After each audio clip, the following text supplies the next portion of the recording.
Good morning and welcome to the very first day of the 5th Changing Paces Lockdown Challenge.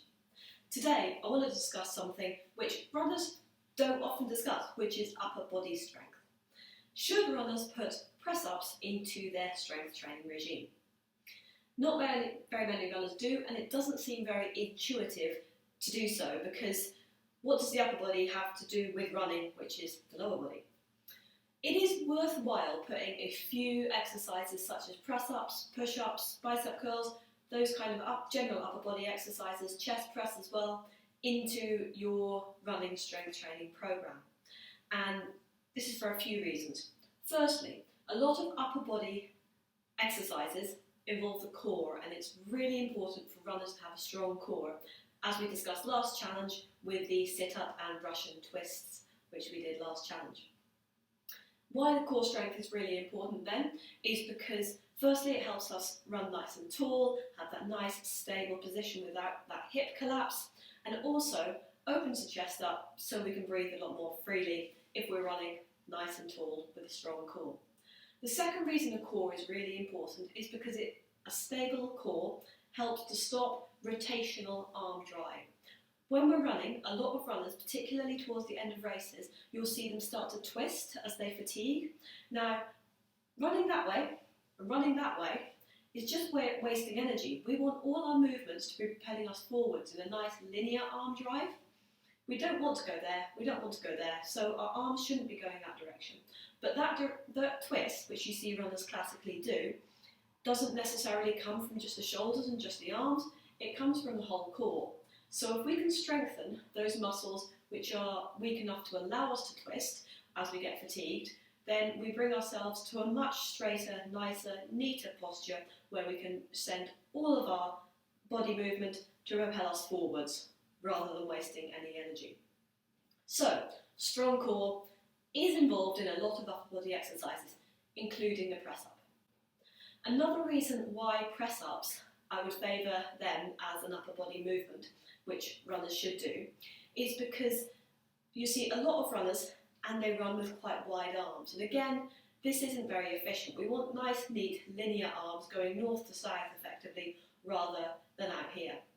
Now, that movement can be involved in a press-up. A lot of people do wide press-ups, which is why in this video I'm going to show you what I consider to be a much more efficient press-up, which is sometimes called a tri-press or a narrow press-up, where you have your arms in nice and close to your body and you're pressing up almost from your own core rather than out by your side.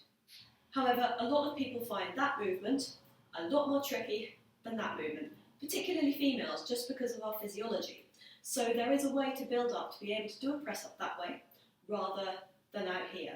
And that's what we're going to look at this week. But first, there's a test. How many press-ups can you do in 1 minute? If you can't do narrow press-ups, full body from your toes up, then go onto your knees and do them on your knees. If you can only do a few on your toes, then do a few on your toes and then go onto your knees and complete the minute on your knees.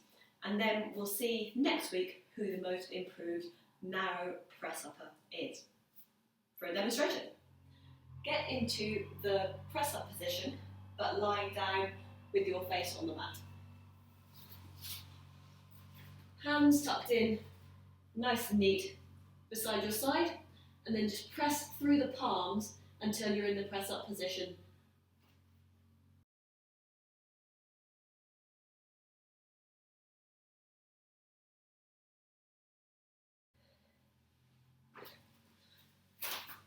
So you're trying to keep your body straight while pressing up and lowering.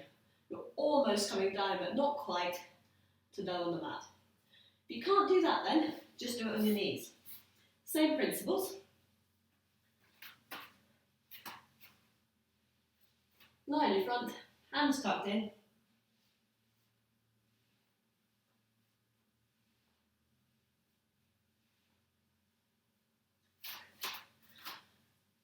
Just so you understand what I mean about that narrow angle, I show you from the front as well. So get into that lying down position first, hands tucked in.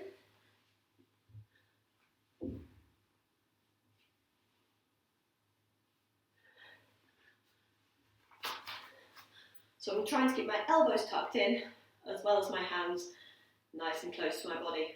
On your knees then.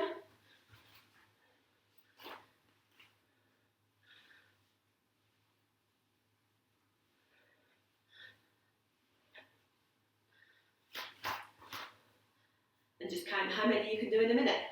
And let me know on this thread. Then we'll do some exercises all through the week, which will develop our press up ability, whether you can do one, whether you can do the full minute's worth. And if you can't do them at all, I'll show you how to develop those skills.